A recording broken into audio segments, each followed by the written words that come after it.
Ya pemirsa, Indonesia saat ini sedang menghadapi masalah gizi yang cukup kompleks. Kondisi kekurangan gizi kronis seperti stunting berpotensi diperparah dengan hidden hunger akibat kekurangan gizi mikro yaitu vitamin dan mineral pada kelompok beresiko.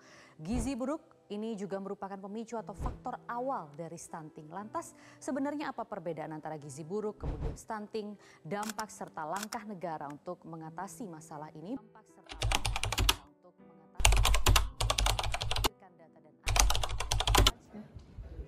Tahu nggak sih ada lebih dari 140 juta balita di dunia mengalami stunting, di mana 6,3 jutanya merupakan balita Indonesia. Perkenalkan, saya Angela Merici Evangelista Krismawanta dengan NIM 16024-148. Perkenalkan, nama aku Adi Banual Pelgisono dengan NIM 160244100. Perkenalkan, aku Sandino Situmorang dengan NIM 160244448. Perkenalkan, nama saya Muhammad Faizain dengan NIM 160244178. Perkenalkan, nama saya Muhammad Azindani Trianto dengan NIM 16024-340. Di sini kami dari kelompok 13 akan memaparkan tentang makanan bergizi sekaligus program yang akan kami buat. Tahu nggak teman-teman, data dari Kementerian Kesehatan, angka stunting di Indonesia terdapat di angka 21,5% dan cuma turun 0,1% dari tahun sebelumnya, yaitu 21,6%. Hal ini disebabkan karena kurangnya asupan makanan bergizi di Indonesia. Tapi kalau kita bertanya-tanya, apa sih yang menyebabkan kurangnya asupan makanan bergizi di Indonesia itu? Apa sih yang menyebabkan terjadinya kekurangan asupan gizi di Indonesia?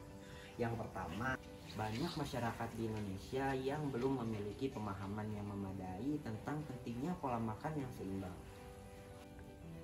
Hal ini seringkali disebabkan oleh kurangnya pendidikan gizi dan juga rendahnya informasi mengenai kebutuhan gizi yang tepat.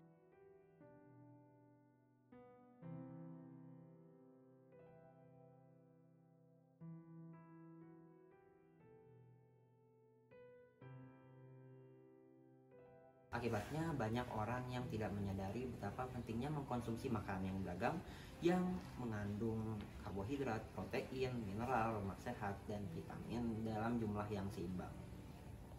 Selain masalah pengetahuan, akses yang terbatas ke makanan-makanan bergizi juga menjadi faktor yang signifikan.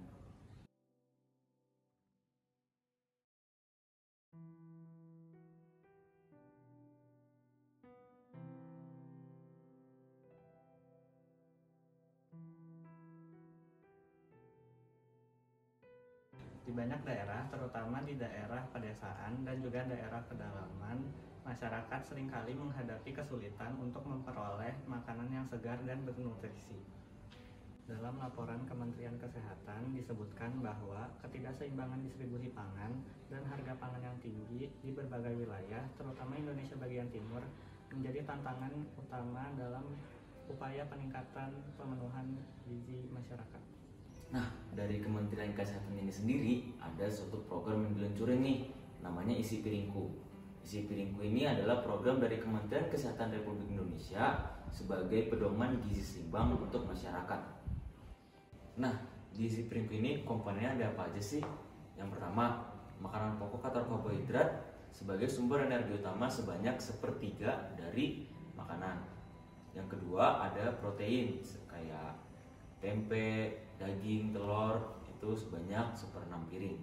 Yang ketiga tuh ada sayur sebagai sumber serat dan vitamin sebanyak 1/3 piring, dan juga buah-buahan sebagai sumber vitamin dan antioksidan sebanyak 1/6 piring. Penerapan isi piringku di masyarakat diharapkan dapat memberikan dampak positif yang signifikan, antara lain: yang pertama, pengurangan angka malnutrisi. Dengan mengikuti panduan porsi makanan yang seimbang, resiko malnutrisi pada anak-anak dan kelompok rentan lainnya dapat berkurang. Yang kedua, peningkatan kesehatan masyarakat. Konsumsi sayur dan buah yang lebih tinggi serta protein yang cukup dapat meningkatkan kesehatan masyarakat secara keseluruhan, serta dapat mengurangi resiko terkena penyakit kronis seperti diabetes dan hipertensi. kami mempersembahkan dengan bangga bazar dengan nama Fresh Fish Fest. Bazar ini telah dirancang untuk mempromosikan pola makan hidup yang sehat, kemudian memberikan akses mudah kepada masyarakat untuk menikmati makanan yang bergizi. Pada acara ini juga akan menjadi tempat berkumpulnya berbagai vendor makanan untuk menawarkan berbagai pilihan makanan yang sehat. Pada kegiatan ini juga kami akan mengadakan beberapa kegiatan edukatif yang akan membantu masyarakat untuk meningkatkan kesadaran akan pentingnya gizi yang baik. Bazar ini memiliki 3 tujuan utama. Yang pertama, mengedukasi masyarakat, memberikan informasi dan pengetahuan akan pentingnya asupan gizi yang seimbang melalui workshop yang akan kami adakan. Oke, mulai. Yang kedua, menyediakan akses makanan sehat, mempermudah masyarakat untuk menemukan dan membeli makanan sehat dengan berbagai pilihan menu dengan harga yang terjangkau. Yang ketiga, membantu UMKM. Selain mengedukasi masyarakat dan menyediakan akses makanan sehat, kami juga membantu UMKM sekitar dengan cara bekerja sama dengan mereka dan mengundang mereka ke bazar kami untuk mengisi stand-stand yang kami telah persiapkan. Selanjutnya untuk sila yang terkandung di dalam proyek kami adalah sila kedua dan juga sila kelima, yakni kemanusiaan yang adil dan beradab dan juga keadilan sosial bagi seluruh rakyat Indonesia. Dikarenakan kami berharap proyek kami ini dapat menyebarkan pemahaman yang rata dan juga menyalurkan bahan baku yang bergizi kepada seluruh masyarakat melalui bazar dan juga penyuluhan. Pada akhirnya, gizi yang baik menjadi fondasi yang penting untuk kesehatan dan kesejahteraan masyarakat. Asupan gizi yang seimbang dapat mendukung perkembangan dan pertumbuhan yang optimal.